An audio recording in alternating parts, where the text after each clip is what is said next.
So PSG took a 1-0 lead to Spain in their beg your pardon, in their last 16-second leg tie against Real Madrid at the Santiago Bernabeu.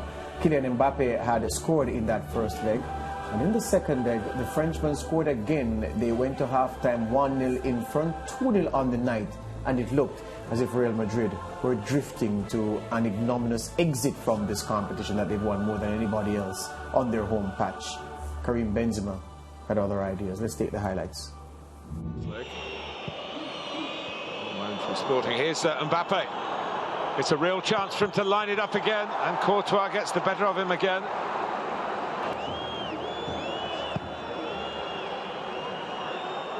Messi. It's a stumble, not a foul. He's got it through to Neymar. They're in here. Messi's in here. Oh, he was trying to self-proclaimed kings of Europe. But here's Mbappe running free. Can he make this one count? Kylian Mbappe, yes. That's going to count. This is your work on not getting caught in this kind of situation. It's not always possible. Neymar with a first-time flick to his man. What a finish this is. He's so reliable, isn't he, Kylian Mbappe? He really only had that corner to go for.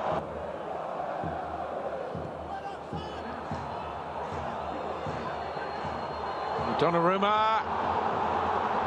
How costly is that going to be? Put in. It was very costly. Benzema pounced. His work cut out the goalkeeper. Well, they needed something to lift them, the home team, and they've just been given it by the away team. What a gift. What a gift.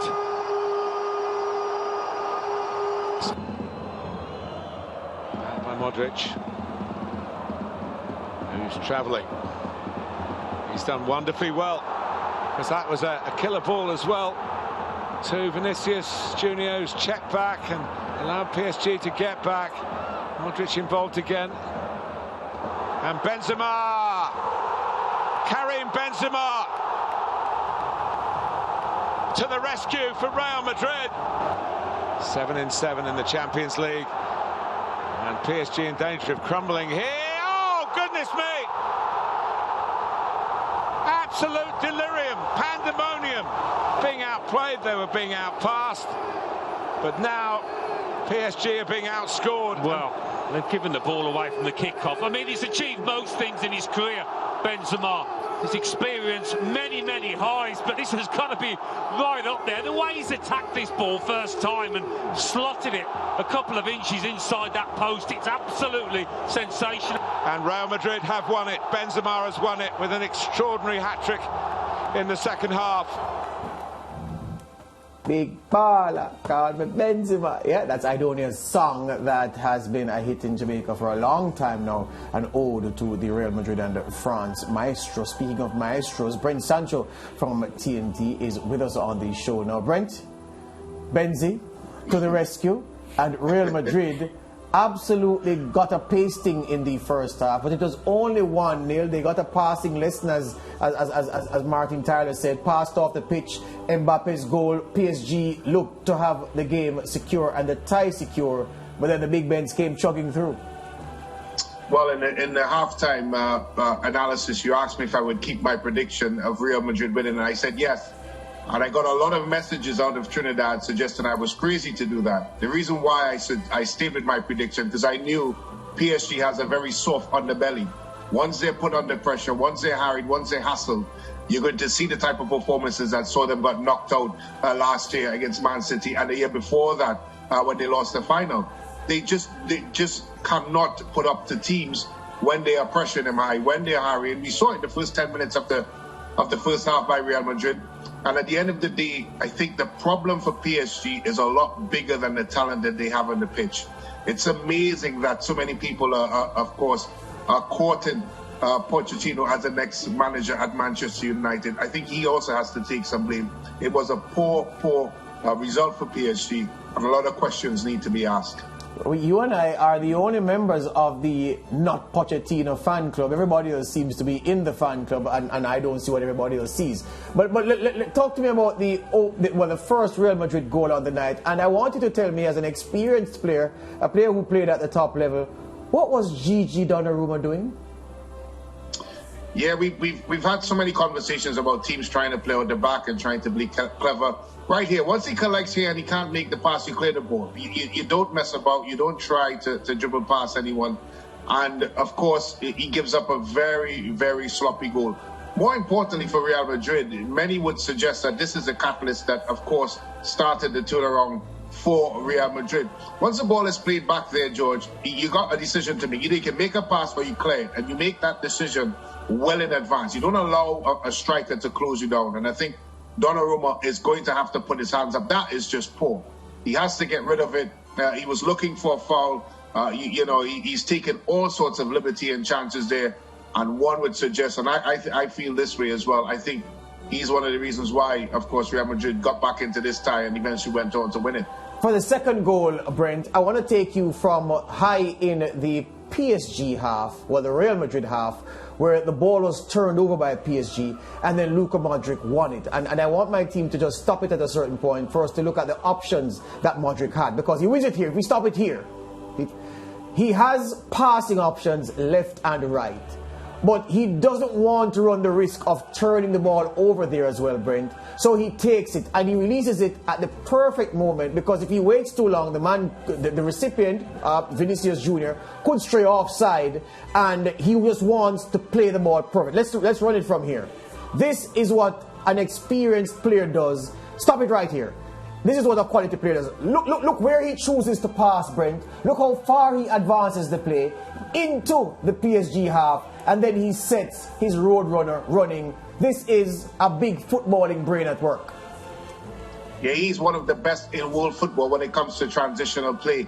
That is just phenomenal football by the man Modric, and that's what you expect. You know, when Casemiro wasn't able to suit up for this game, and we saw Modric playing a lot deeper in a 6 role, I think many were surprised by it. I wasn't, because I felt that his ability to see a pass, his ability, of course, to make a pass as well, George Lance and Mariah, is outstanding. Easily one of the best in world football. I'll even go as far as to say probably the best in the history of the game, because that's what he's good at. Here, many would have tried to play it short there, but what he's did is he's bought time, of course, for Vinny Jr. to make it up the park, and it is an exquisite pass, and of course the rest is history there. Hold it right here. Hold it right here. Hold it right here, team. Hold it right here.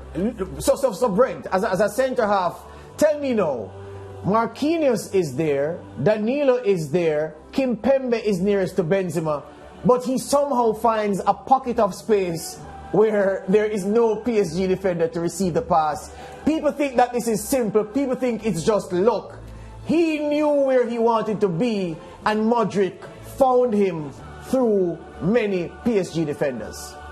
Well, George, please allow me first to talk about the defensive side of it. That is just poor defending. There's no pressure on the football, and both Marquinhos and Kimpembe is trying to step up. That is a criminal. You don't do that. You have to stay, of course, within once there's no pressure on the ball. And then the trickery and the cleverness of this pass by Modric, again, and not many people in world football, players in world football, would see that pass. Many would have laid it out wide.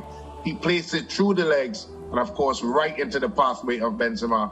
Quality stuff by Modric. And we all thought that by now he would have been slowing down because of course, of his age.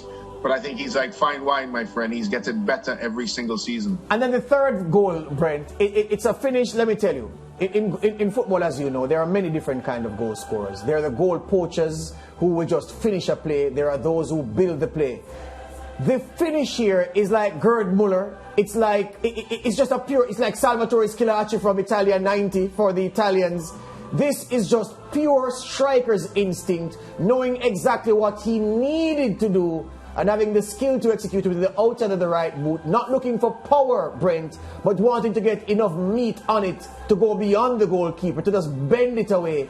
This is a pure goal scorer's finish. Only a few people in the world can do this from this position, Brent Sancho. Yeah, and the others in the world would probably sky it into road Z.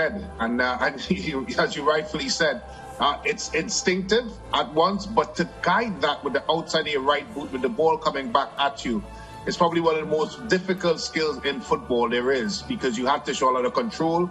He had to make sure that he kept his shot down, and more importantly, he had to direct it away from the goalkeeper. All of that within probably point something of a second, and of course, judging the pace of the football that's coming back to him. So I tell you what, that to me is the best out of the 3 goals, because it is such a high level of difficulty in it. And a credit to the man, a hat-trick for him. But you know, I have to also say to you guys that Vinny Jr., I mean, how much improvement has this young man made as a player? He was somewhat of a joke last season or season before, and now he is a bona fide superstar for Real Madrid. It's funny you say that. We were killing him inside his own room because of the decisions he was making, and then he comes up and becomes involved in all 3 goals. But I want to say something else to you, Brent. We were there watching the game, and we were suggesting to Carlo Ancelotti the substitutions he should make. We said that he should withdraw Carvajal and replace him with Lucas Vazquez. As we said that, Vazquez got up off the bench and entered the game. And then we wanted to Marco Asensio replaced, and Asensio got replaced. Rodrigo came on for him. What does it say about Real Madrid and about the respective players I'm going to mention? Carlo Ancelotti's Real Madrid performed this rescue act without having the need to use Gareth Bale or Eden Hazard, who were both available, both on the bench. Does this not prove that this club no longer needs them and is wasting money by paying players who they figured couldn't help them in this situation, and Ancelotti had to rely on others to help him turn the game in the team's favour? Well, if there ever was a time of need throughout this season, more than the last 45 minutes or so of the second half in particular, and you need someone to come out and help you, and you don't call on those 2 players, this is indicative of exactly what you just said. And we've seen it before. We've seen it in other situations, maybe lesser situations where they're not utilized. And somehow, some way, I think Real Madrid needs to clear that side of the game. But, you know, you have to, you mentioned about the substitutions and the timing of it, and you really have to give Ancelotti a lot of credit. He got some stick while he was at Everton, but I think what he's done so far, his body of work so far this season for Real Madrid is nothing short but outstanding. And you know, recently here in the UK, his name is now being mentioned with Manchester United. And I think that's fittingly so, because what he's been able to do tactically, and of course, from a perspective of he does have depth, yes, but how he utilizes his depth has been critical for Real Madrid's success. And so far, so good for the Italian. I think easily, if I was to have a vote on Coach of the Year so far, he would certainly be up there. Yeah, the hype machine around Pochettino has taken a hit this afternoon, and I can't say I'm unhappy. So let's talk quickly about City. Not much to say, Brent, because they did their job from the first leg. That's what big teams do. And today they could stroll through a 0-0 draw with Sporting Lisbon, confident that they have bigger tests awaiting them in the future. Yeah, and what you see from of course Pep's side is that high level of professionalism. And look, we could put it up against PSG, and it is what it is, because at the end of the day, it was a professional, well planned out performance by Manchester City compared to a PSG team that started to capitulate at the end. And that's the reason why teams like Manchester City and Liverpool in particular, and Bayern Munich, are favourites to win this competition. Because 9 times out of 10, they give you these sorts of performances. Great first leg performance, winning the goal 5-0. And then the second leg performance was astute, was professional, and as well drilled. As so many teams would have gone into this situation being 5 goals up and become complacent. You would never see that from Manchester City, and they just keep rolling on. All right, so of the 4 quarterfinalists already in the hat, Brent, we've seen Liverpool go through, we've seen Bayern go through, City today, and of course Real Madrid. Who has impressed you most so far over the first 2 games of this knockout stage? I think from a collective, I would say Man City. From one game in particular, I'd say Real Madrid. I was really impressed with the way they played. Many had them dead and buried, but I think the way they tactically approached this game, I was impressed with that. But from a collective, to go to Sporting and win 5 goals is something that dreams are made of. But Pep and Man City makes it look so easy. So those 2 teams in particular has been outstanding. If I was to choose Georgia player of the round so far, I would have to go with a joint Benzema-Lewandowski selection. Yeah, one man and 11-minute hat-trick, the fastest hat-trick in the knockout history of the Champions League, and the other man a 17-minute hat-trick. But scoring a hat-trick against Salzburg and scoring a hat-trick against PSG, two different things. But there you go, my friend. Thank you very much. All the best to you. Have a good one, guys. Take care. Good. Break time here on the SportsMax Zone. Back with more after these.